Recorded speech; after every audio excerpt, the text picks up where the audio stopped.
Hey, I'm JR. And I'm Rolex. And you're watching Hook to Cook.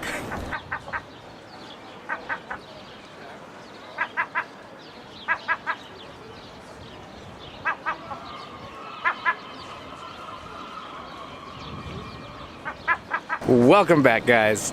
Today's video is going to be really interesting. It's going to be familiar but different at the same time. If you didn't notice, we are on a pier this time, but we're catching the same species that we're targeting in the surf. So it's a really interesting time.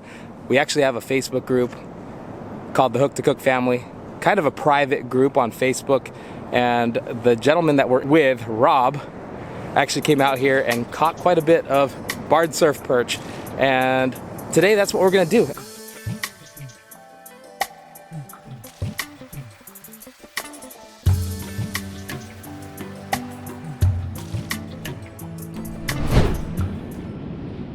All right, guys, so Rob is super generous, and look at this, it's all set up right here. Everything that we need.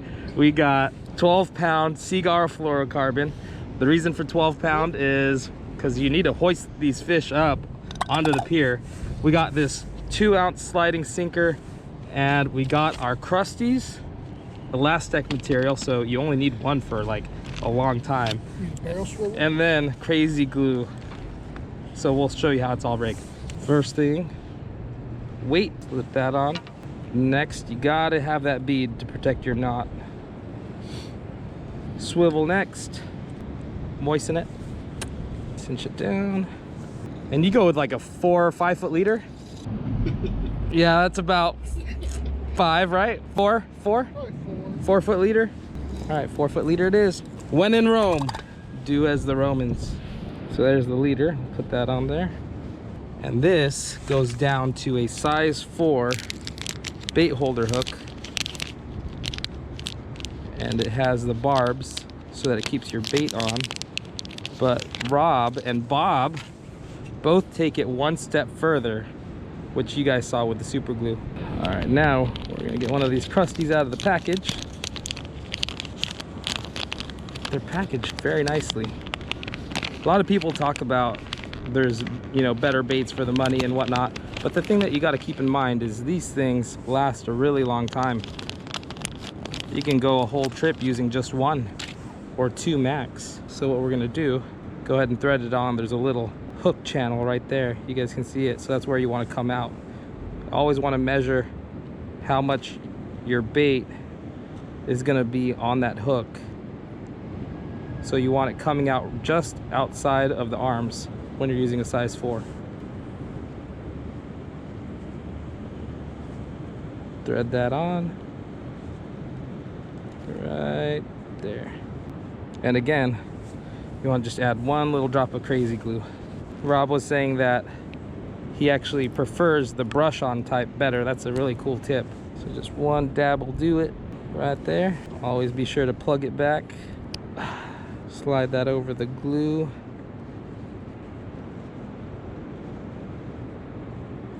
And we are set. And then you always want to break apart these arms. These little arms are actually attached in the packaging so they don't get all distorted. So we'll rip that little piece right there.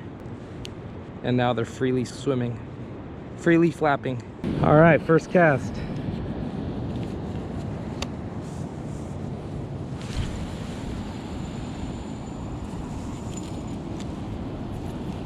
Just slow, steady retrieve.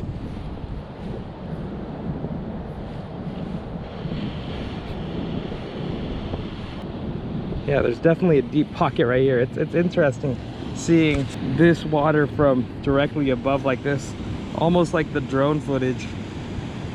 So that was another reason for coming out like this, is definitely seeing it different than we're used to.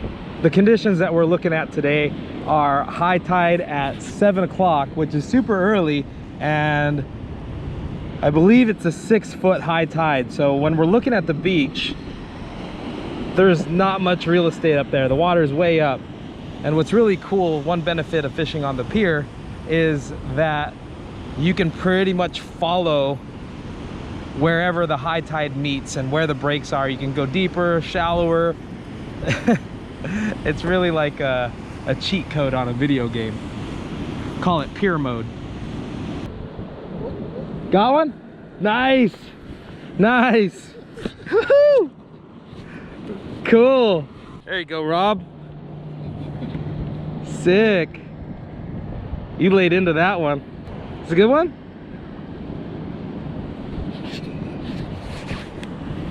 Oh, oh, there it goes.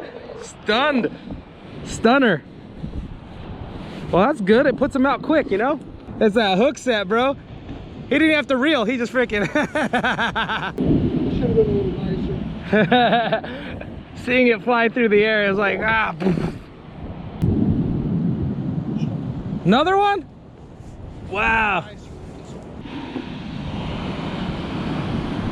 Yep, it works. This works in the surf and on the pier, apparently. Yeah, you were nicer, huh?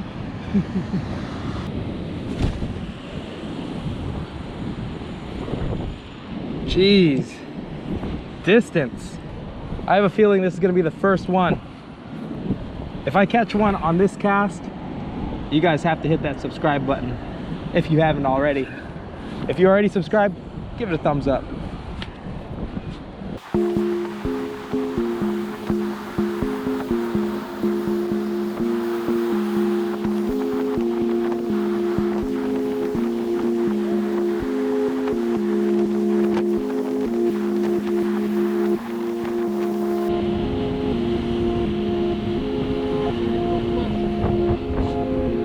Got one.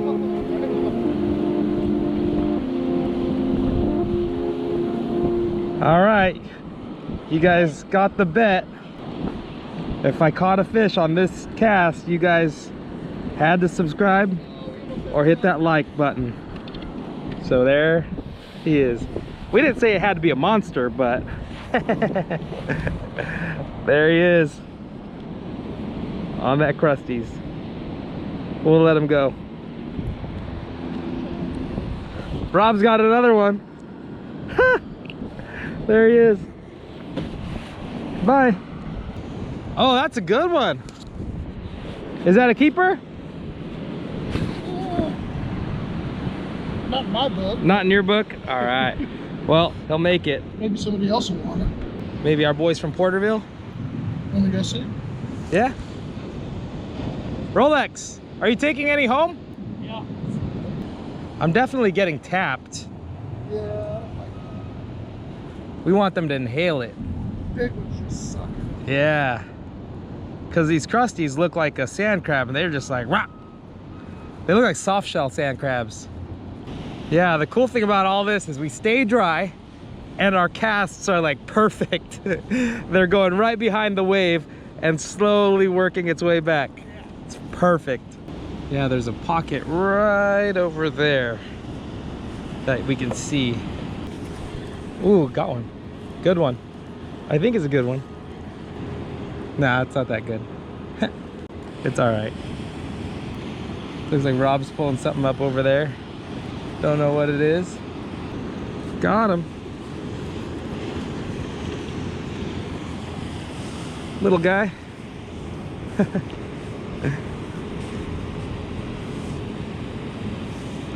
There he is. Little BSP on the pier. That's so funny. Trip out. All right, bud. Go home. Ooh, got him. So there is a pocket that I'm actually pulling them out of, and it's exactly what we target when we're fishing from shore.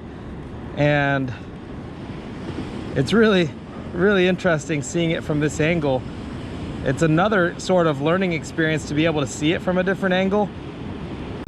It helps your brain really kind of soak it in on what exactly to look for. And we'll send the drone up in the air here shortly, because after catching two fish pretty much back to back in the same pocket, it's definitely worth analyzing. Even if they're not the biggest, it at least shows that they hold fish. So we'll take a look at it here shortly. But that's another one. Still not the size worth keeping for anybody. So that pocket is like just barely out of range. It's painful. And the thing is we're not on the surf, so like we can't move to it. We can move more deep or shallow, but we can't move parallel to the beach, unfortunately. So that is the downfall, is you're not able to get beyond. Like your max is pretty much as far as you can cast, but you can't move.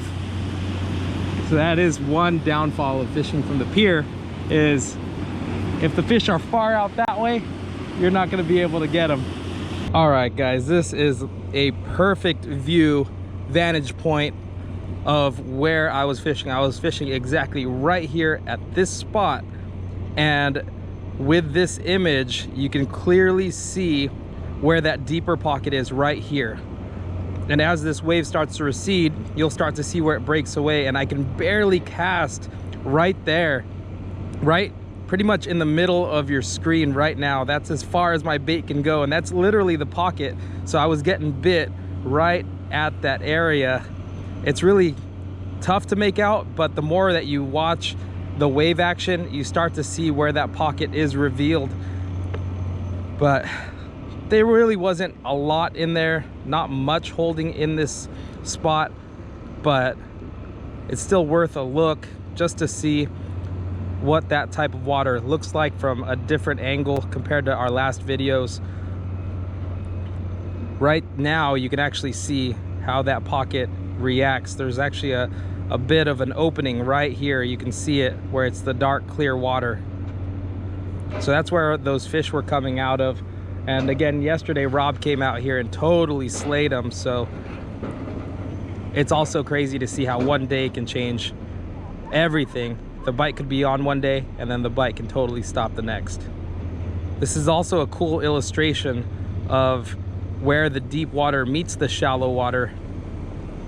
You can clearly see in the deep areas how the wave action is rolling in, and right when it makes bottom contact, it pushes that wave up and it creates all of that foamy water. All right guys, so what we learned today is that it is possible to catch barred surf perch on the pier, and it has its advantages and it has its disadvantages. Biggest advantage is that you can work the zones as the tide comes in and comes out. You can drop it right into the pocket if it's close enough, and that leads to the downfall, is you cannot move down the beach. If there's a pocket just beyond your range, there's no way you're gonna get it unless you get onto the sand, wait a little bit, and cast in. So this was really fun. We'll probably come out and do this again. If you guys like this video and want to see more like it, fishing on the pier, definitely give it a thumbs up. It was a fun time either way. Nice to be out. Break it down for us. What are we doing? No, you can't. Other than avoiding surfers. Yeah, right now I'm hot about the surfers. Dragging the old Crusty. Yep. You're just gonna work it the same way you do on the beach, except for when a surfer comes along, set the hook. Yeah, right.